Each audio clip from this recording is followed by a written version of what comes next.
Hello everyone, in this video I will be showcasing my LEGO Fright Knights army. Now the majority of this army is made up of this collectible minifigure series 25 Vampire Knight, but it also uses a few other figures. The leader of the Fright Knights is Basil the Batlord. My version uses the basic Vampire Knight CMF as its base, but I did add some shoulder pads and the original shields from the 90s. I just think it looks a bit cool. It has a nice shine to it and it makes him different from the rest of the army. I also gave him this cool sword because I don't like the axe he came with. These two are Basil's grandsons. In my headcanon, he has a son and two grandsons. He's also married to Willa the Witch, but that we'll get to later. These two use the strap from Sarovich minifigure that just came out in the Dungeons and Dragons minifigures, with some Vampire Knight capes and Uruk-hai swords. They also have black grid helms with feathers, and I put them on a horse. They are pretty much exactly the same, only with different hats. And this is Willa the Witch. She's nothing special, she's just the minifigure that came out in the 90s. Didn't add anything to her. In my headcanon, she's married to Basil the Batlord. They have a son together. This is the leader of my army. He's just a basic soldier from the Batlord's catapult set from 1997. The sword is a bit chipped, but I don't really mind. I gave him a different shield because the one he originally came with I gave to Basil, and I added a new Vampire Knight cape to him to make him more special. Next up are my spearmen. I have 3 of them. They use the Vampire Knight torsos with some basic black legs and black nasal helms. I made some spears using parts from the Vampire Knight axe and some black bars. Most of the hats that I use for my minifigures in my army come from LEGO City, from all sorts of crooks and bandits and prisoners from LEGO City police sets. They also have a shield so they can form a cool shield wall.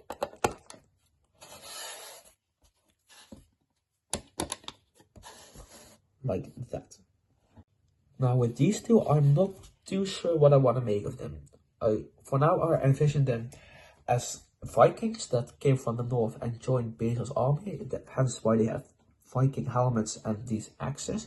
The axes came from the Dungeons and Dragons CMF, the Dwarf Barbarian.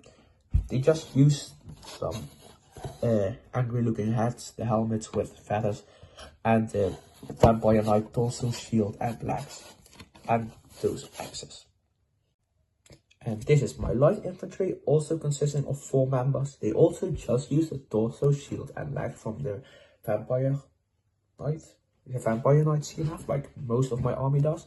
They have black nasal helms, just like the spearmen, and they have black short swords. I've given these more angry and determined hats, because you can see they have better than with the other helmets. This is the leader of my archery unit. It has it's just an old fig from the 90s with a newer crossbow. I don't think that color existed back then, and a black quiver.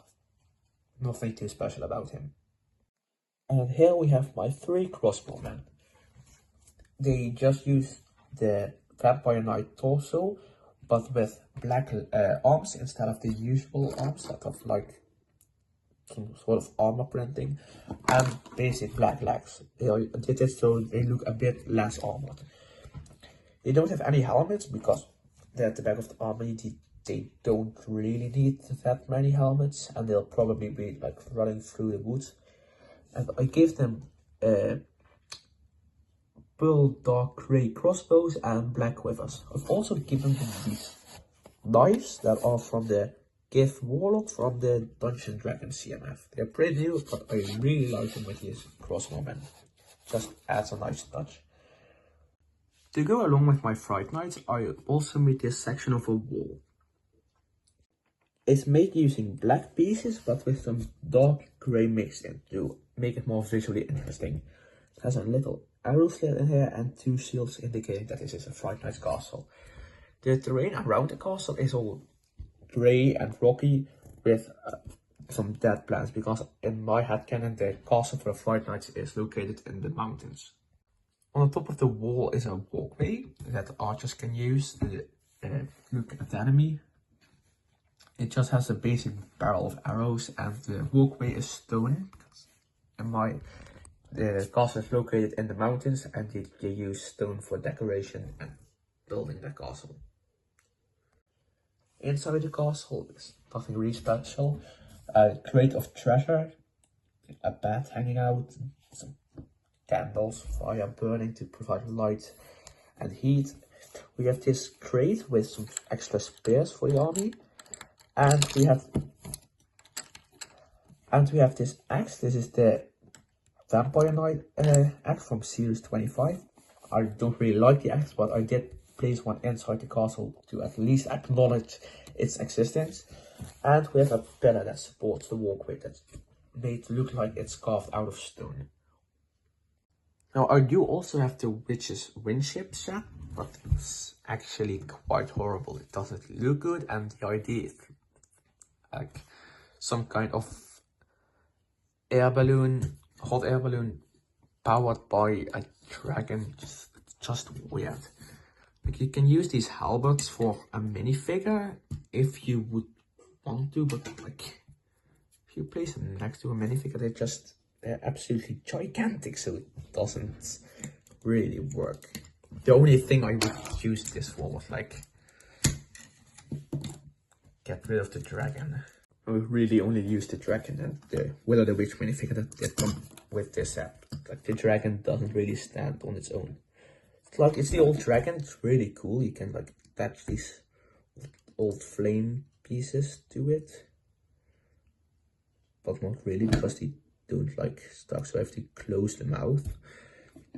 But it's a really cool dragon. Like, only like the set kinda sucks. And we have a catapult. It's nothing too special really. It's just a Battlelord's catapult set from 1997. I did modify it a bit. It had like flames on here. I removed those and put shields on it. And I replaced the thing where the ammunition goes in, because at first it was a barrel and I needed the barrel somewhere else. I also gave it a flag. I don't own any official flags. This one is just a picture of a Fright Night flag printed on paper. But it works fine. So yeah. So that's my entire Fright Nights army. I hope you liked the video. If you did, don't forget to like, share, and subscribe, and all those other things that YouTubers tell you to do. Leave a comment in the comment section if you like, and that's it. Bye.